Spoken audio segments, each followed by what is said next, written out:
Quando eu comecei a aprender a desenhar e fazer cursos, né, eu tinha uma grande dificuldade de aprender anatomia, perspectiva, os fundamentos.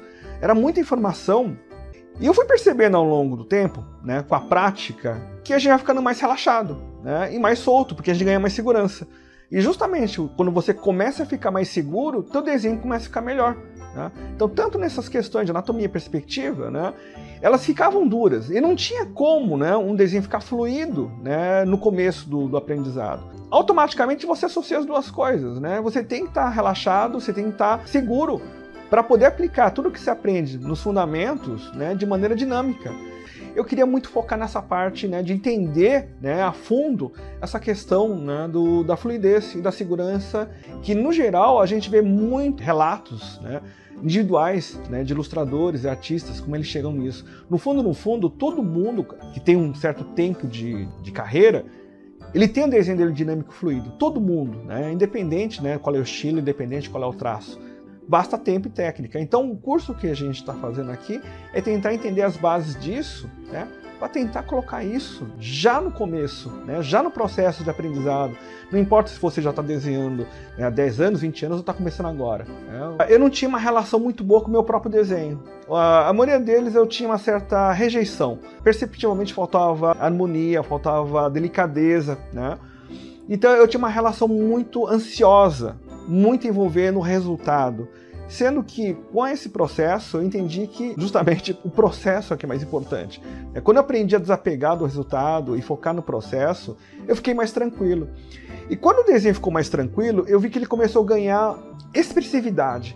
Uma coisa que eu buscava, né, nos meus ilustradores, que eu considero como ídolos, é a sutileza de um olhar, a sutileza de uma expressão, aquele desenho do olho muito bem feito, que você fica imaginando como é que ele fez, ou a maneira que ele representa uma emoção ou um movimento. Então, quando eu comecei a relaxar e deixar que essa questão da fluidez fosse mais importante, eu comecei a produzir coisas que eu me orgulhei mais. E eu comecei não só a orgulhar, mas eu sentia bem. Né? Então, automaticamente eu fui construindo meu estilo em cima daquilo que eu reconhecia que era meu. Além da segurança de desenhar, ele foi me criando uma identidade. E isso para mim é fundamental, porque eu não tenho mais tanta ansiedade assim na busca de um traço que me identifique. Tudo que eu faço, naturalmente sai com a minha cara, tá? Que era uma busca, que eu acredito que seja a busca de muita gente. Só que essa busca eu acredito que não pode ser racional, não pode ser mecânica, né? Ela não pode ser matemática. É uma coisa que acontece. Então eu acredito muito que a fluidez, ele gera essa tranquilidade, essa maneira mais individual de você perceber um traço, né? Um estilo, né?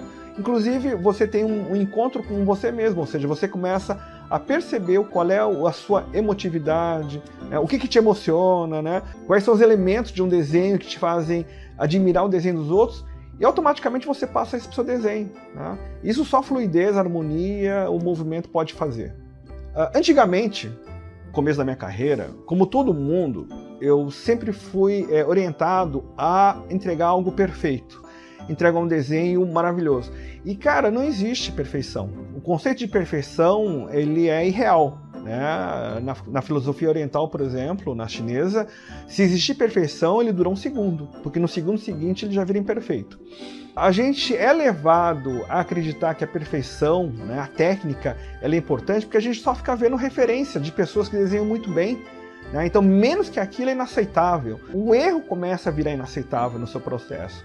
O erro, ele é um elemento sabotador, e não é. Né? Mas até aprender que ele não é, a gente sofre muito. Então, o erro me dava muita ansiedade, a ansiedade me dava travas, e a trava fazia um quê? Um ciclo vicioso. Eu era um hamster desesperado numa roda que não tinha freio. Né? E não só eu, garanto para você, eu hoje como professor, eu vejo isso acontecendo com meus alunos. Basta você parar essa roda e entender que o erro faz parte do processo. Que não existe perfeição, existe no momento está bom. Então, quando eu fiquei livre do conceito, primeiro, de que perfeição não existe, e o segundo, que o erro também não existe, o erro, ele é um orientador, não um elemento sabotador. Porque nós, no começo, a gente coloca muita questão emocional individual nos erros, e não é. Tá? Então, esse processo de liberação do erro, para fazer parte do processo individual de construção de desenho e percepção, ele é libertador. Então, para mim, eu sou um cara ansioso, eu tenho ansiedade em milhares de coisas, mas não com desenho. Com desenho, eu consegui entender, né, que é possível você não ter ansiedade porque você tem segurança. Né? Pelo menos uma coisa da minha vida eu sou seguro, que é desenho. E eu acho que eu estou fazendo isso bem.